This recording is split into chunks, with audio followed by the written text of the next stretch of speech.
ஆண்டவரும் உலக இரட்சகருமாகிய இயேசு கிறிஸ்துவின் இனிய நாமத்தில் யாவருக்கும் என் அன்பின் வாழ்த்துக்கள். ஜாக்கின் நெற்றியில் உள்ள கவலைகளின் கோடுகளை அவனால் அகற்ற முடியவில்லை. அநேக முடிவுகளை அவன் குறுகிய காலத்தில் எடுக்க வேண்டியதாயிருந்து அவனுடைய பள்ளியிலிருந்த ஆலோசகர் கவுன்சிலர் அடுத்த வருடத்தை பற்றிய முடிவுகளை எடுக்குமாறு அவனுக்கு ஆலோசனை அளித்தார்.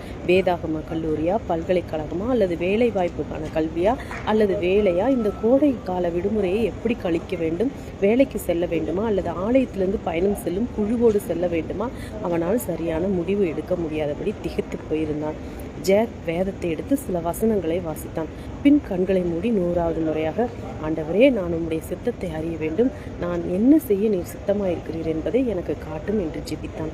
அநேக கிறிஸ்தவர்கள் ஜாக்கின் நிலையை நன்றாக அறியார்கள். அவர்களுக்கு தேவனுடைய திட்டத்தை விவரிப்பதற்கு கடினமாயிருக்கும். தங்களது வாழ்க்கைக்கு தேவன் ஒரு திட்டத்தை வைத்திருக்கிறார் என்பதை குறித்து சில நேரங்களில் அவர்கள் ஆச்சரியப்படுகின்றனர். உங்களுக்கு ஒன்று தனிப்பட்ட தேவனுடைய திட்டம். ஒவ்வொரு விசுவாசிக்கும் ஒரு தனிப்பட்ட திட்டத்தை தேவன் வைத்திருக்கிறார் என்று வேதம் தெளிவாக கூறுகின்றது. எபேசியர் 5:17 ஆகையால் நீங்கள் மதியற்றவர்களாயிராமல் கர்த்தருடைய சித்தம் இன்னதென்று உணர்ந்து கொள்ளுங்கள் என்று வாசிக்கின்றோம். ஒரு திட்டம் இல்லாமல் கிறிஸ்தவர்கள் வாழ தேவையில்லை.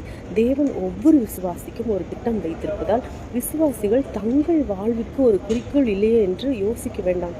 ஆண்டவர் உருவாக்கின ஒவ்வொன்றுக்கும் ஒரு திட்டம் வைத்திருக்கிறார். அது ஒரு நியாயமான செயல்பாடு. பறவைகளின் இறக்கைகள், சிலந்தி வலை, கடல் சிப்பிகள் ஆகிய இவைகளுக்கெல்லாம் ஒரு தனிப்பட்ட தன்மை உண்டு. மிகச்சிறிய பிராணியிலிருந்து வானத்தில் இருக்கும் கிரகம் வரை எல்லாவற்றுக்கும் ஒரு தனித்தன்மையும் சிறப்பம்சமும் உண்டு. தேவன் தான் உருவாக்கின எல்லாவற்றுக்கும் உங்களையும் சேர்த்து ஒரு திட்டம் தன்